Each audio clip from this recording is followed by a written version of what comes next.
we're under attack from all angles, from trying to take our water, then they want to bring all these animals in, and it's just, at what point do the ranchers get sick of it? I mean, since they turned them wolves out, we've had 3 of them right here on the ranch.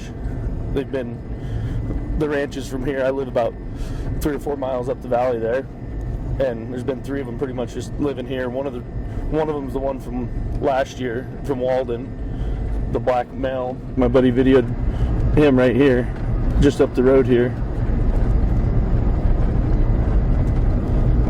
And I think that's the black male from Walden that keeps coming down, and he's trying to meet up with that other pair. So usually we'll see him, and then we'll see them other ones around like within a day or 2. They kind of keep coming and going, but yeah, they're a big animal. There's a set of one of the males that they reintroduced over there by Green Mountain Reservoir, and then one of the females from Radium came over, and they're paired up, and they're up here, right over this way.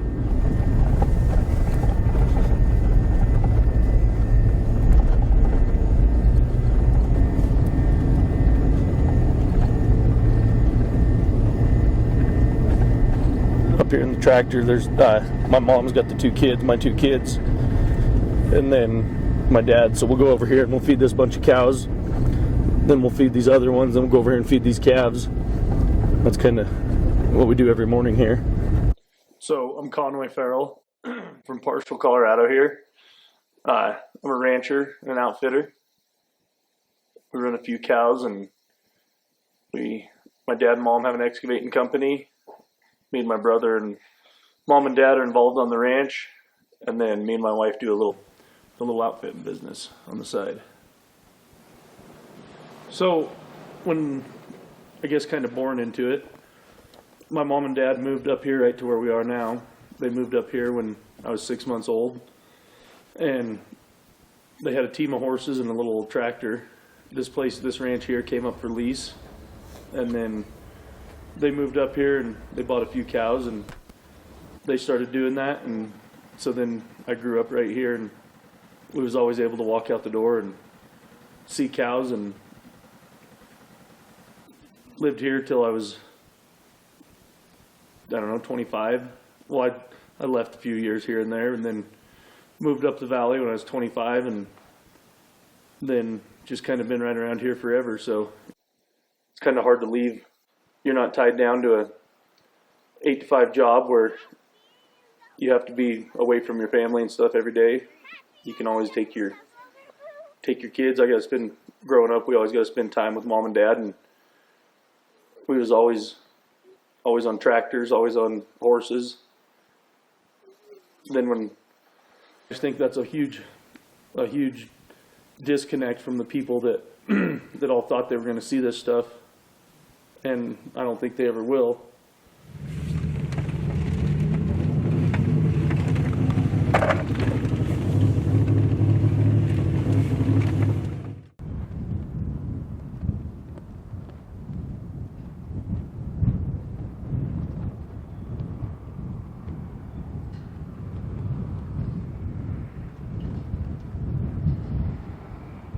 So right here is where our sheep got killed all summer. We'd bring the sheep in here at night, let them out in the day, and then they'd roam right here and just feed right here.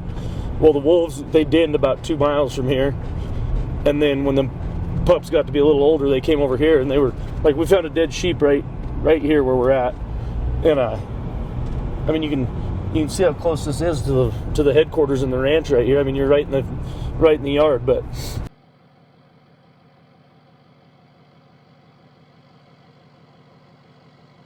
So, kind of to go back, now you know where that's at, but to go back in, I think it was the 1st of April, they killed one of the neighbors' cows, their calves, and then they came in and they started killing our yearlings. We lost 6 yearlings, and we lost a few before that we didn't know about.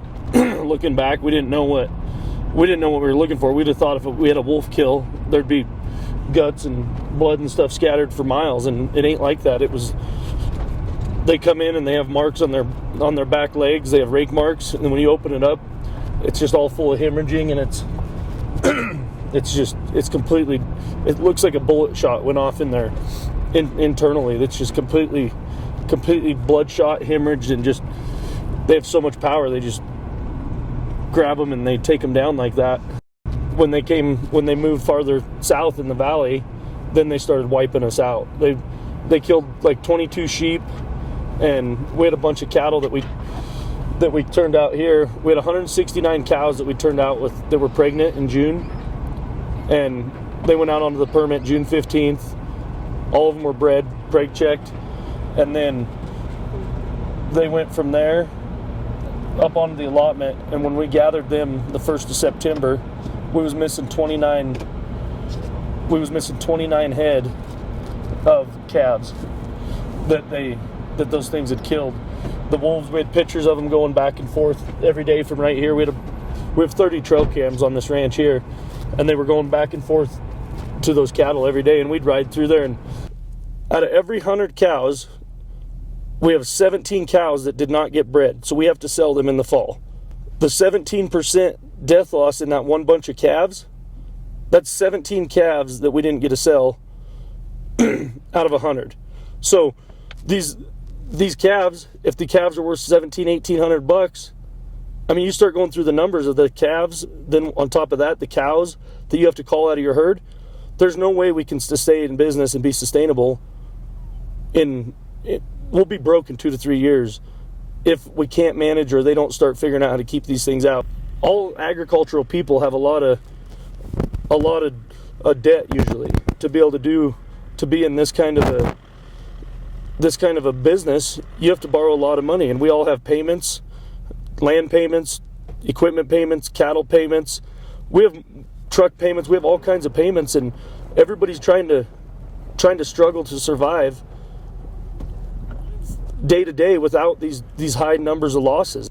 I would say the hardship on the family part, we was losing cattle down there on the river because I was up taking care of yearlings that we don't usually have to check that time of year for periods of time. Like, we go in, we feed them, you spend an hour with them a day, and you check them, and they're done.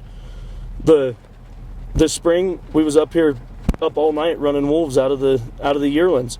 Well, then we're not providing the proper animal husbandry to our cattle that are down on the river calving, so we lose calves down there because we're not there to watch them and take care of them. And then if you want to talk about impacts, try to have a wife and 2 kids, and you don't ever get to see them for an hour a day, and because you're out fighting with the wolves and fighting with the CPW and all this stuff. Like, there's huge impacts that nobody ever sees.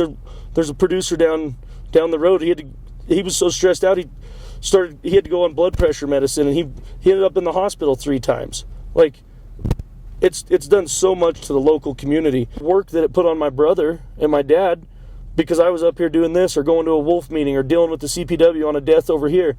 My dad and brother are having to pick up the slack on the other side. Everybody's already maxed out, worked, tired. It's crazy to see that people can't even protect their private property without worried about going to jail or prison because these guys won't let us protect our stock. And they say, oh, you got the 10J rule, you can get them while they're in the act. Well, I mean, out of all these deaths and everything, I've seen them in the act 2 times where you could, and you can't get there. I mean, the one time I was 700-800 yards away, and by the time you get there, and the wolf hears you coming, he runs off. Like, and we're all terrified.